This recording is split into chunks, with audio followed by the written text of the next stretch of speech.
Hello, hello, hello. So once again, I have with me Mamiya, who is currently the freshest permanent resident in Canada.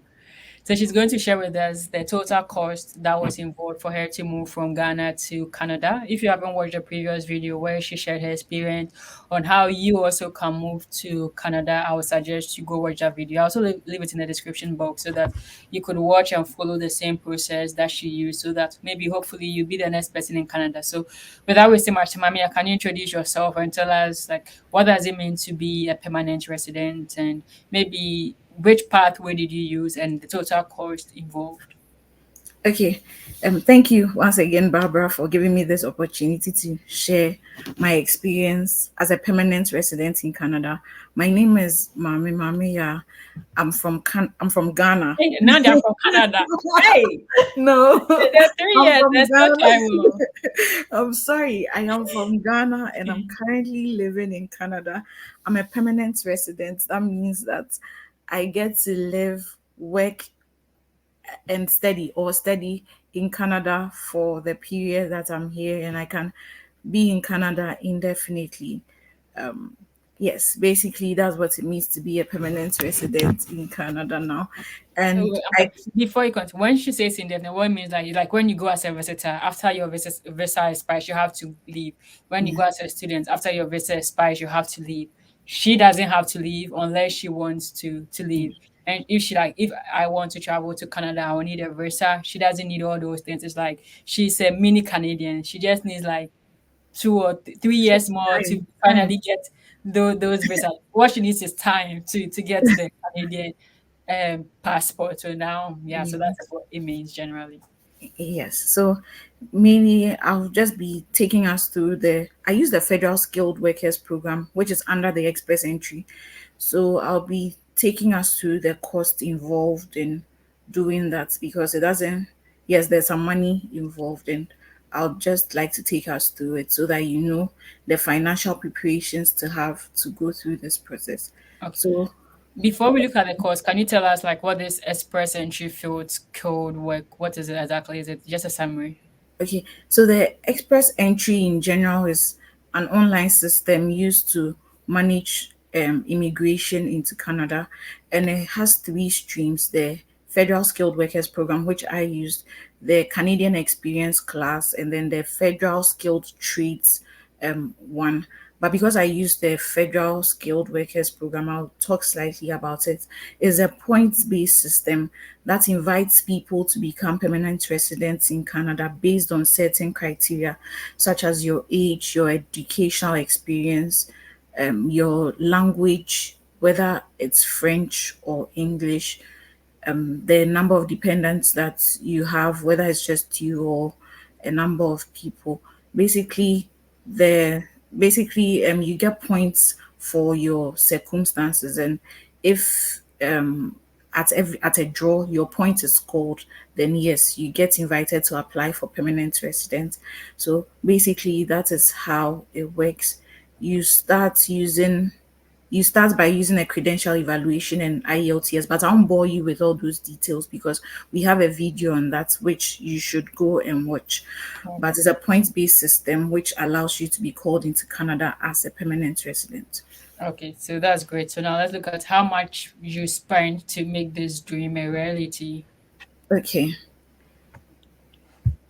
so this as we are discussing the scores, I've broken it down into pre-IT. That's before you are called before you're invited to apply for permanent residence, the cost involved, and then after you're invited, the cost involved as well.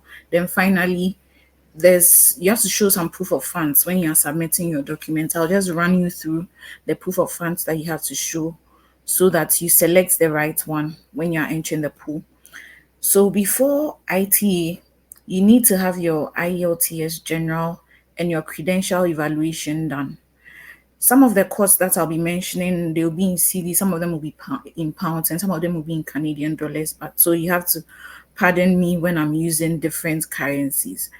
But I just want to use a currency that's I sort of I just want to use the currency so that you can the currency that I had to make the payment in so that you can do the conversion based on where you are coming from.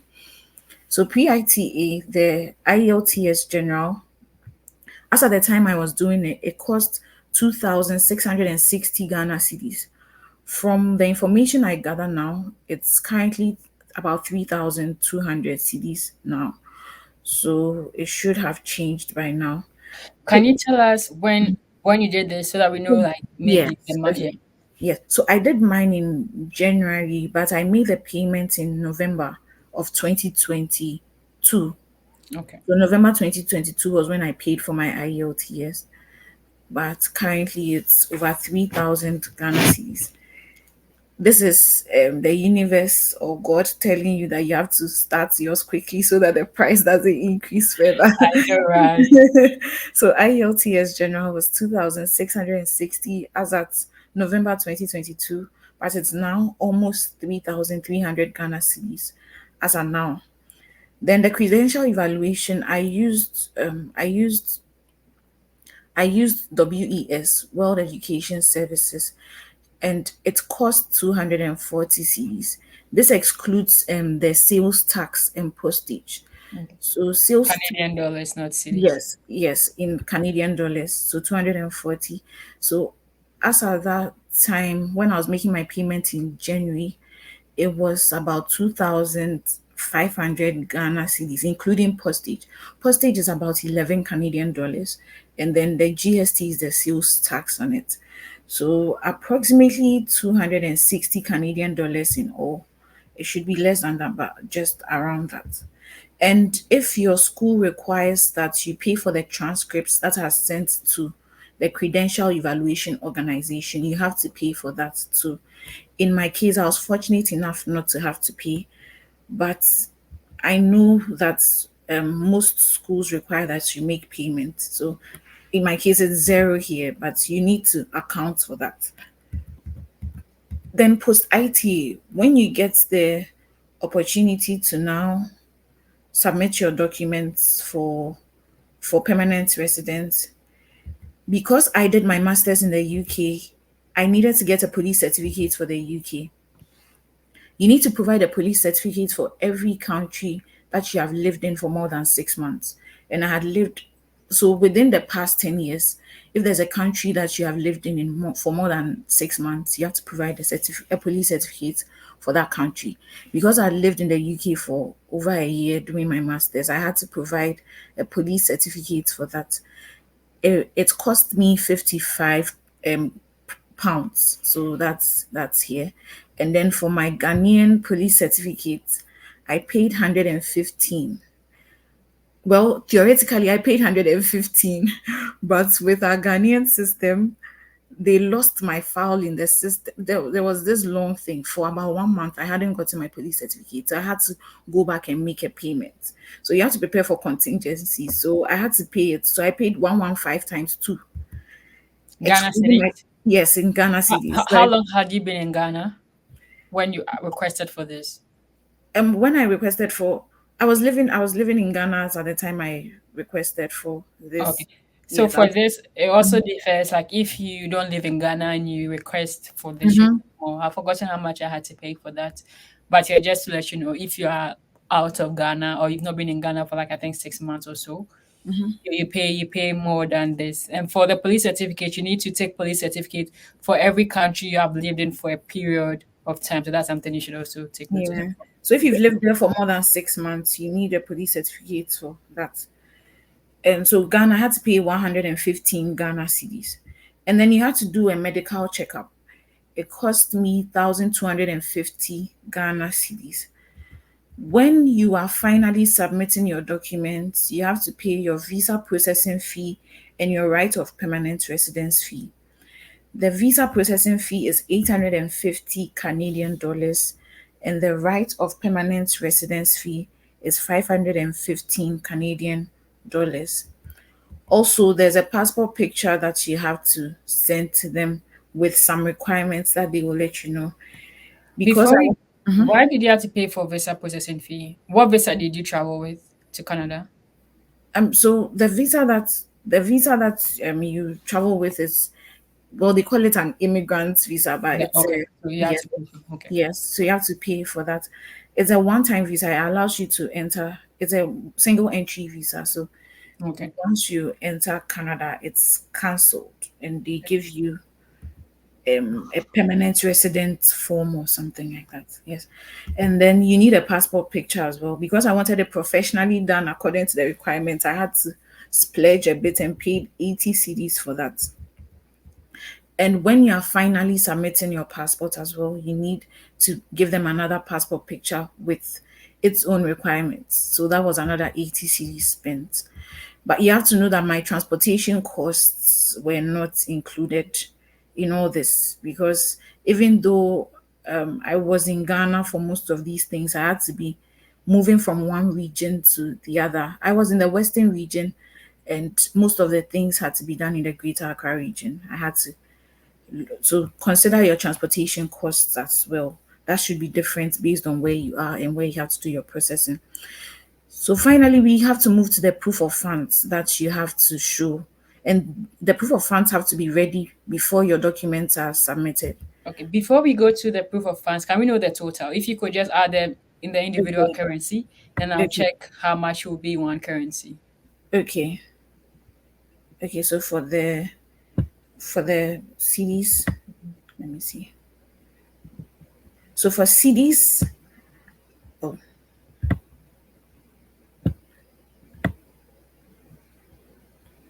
it's refusing to highlight. So for CDs, it's 4,185 Ghana CDs. Wait, I can't see it. How are you getting the figure? Oh, so it showed at the bottom. Okay, so I can highlight. we? Yeah. Yeah. So let me do it again. Okay. Or you can do for all of them. Then we look at the cost for individually. Okay. 4185. Can you see it at the bottom? No, I 4185. can't. No. Oh, okay. So let Just do the me sum just do, for yeah, all let of me do them. the equation then. Oh,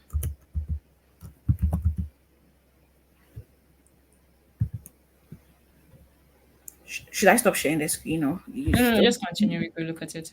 Okay. Okay, so let's continue. So, like, what's the total cost in CDs? Okay, so the total cost in CDs, I did some a little math here. So I changed my pounds and my Canadian dollars to CD. My pound, I used a rate of 15. So £1 is equal to 15 CDs. And for my Canadian dollars, one Canadian dollar is equal to 9 CDs. And I got a total of 19,375 Ghana CDs, if excluding transportation, like I said, and excluding your proof of funds that you have to show. It's high, but I think it's still Yeah, far cheaper than if you were going to school in Canada. So, that's true. far, far cheaper. Yeah. And when you convert this to Canadian dollars with my rate of 9 CDs still, it's about 2,152.7 Okay, I think that million. looks cool. Yeah, so now let's look at the proof of funds. How much do you need for the proof of funds? Yeah. So for the proof of funds, depending on whether you are coming alone or you are coming with family, maybe your spouse and kids, it changes. So this is the current proof of funds that you have to show. If it's just you, it's 13,757 Canadian dollars. This is in Canadian dollars. If it's two people, 17,127. Three people, 21,055. And it goes on till, if you are seven people, it's 36,407 Canadian dollars. And But for if this, okay, finish. Sorry. Yeah. but if you are more than seven, for each additional family member that you are bringing on board, you need to add 3,706. So if you are eight, for example, it's going to be 36,407 plus 3,706. Okay. And for this one, each additional family member, even kids are considered as one per one. Yes, even Okay. kids are, kids are even more costly than Yeah. adults. Okay. They should increase it for kids, honestly. And do you need to show the money in Canadian dollars, or you need to use the CD equivalent? The money doesn't necessarily have to be in Canadian dollars, but I would advise that if you are using any currency aside Canadian dollars, you be be checking currently on the, is it Bank of Canada? Yes, Bank of Canada website, to be checking the exchange rates, to be making sure you are within the, to make sure you are within the actual range, and that you meet the proof of funds requirement. In my case, because of how unstable the CD was at a point, I realized that my money was going to devalue. So I created a pound account in Mhm. Ghana. So when I get my CD, I change it to pounds and go and put it in the pound account. So even with that, because it was in Canadian dollars, I had to make sure that I was keeping myself updated on the Bank of Canada website so that I got the rate right.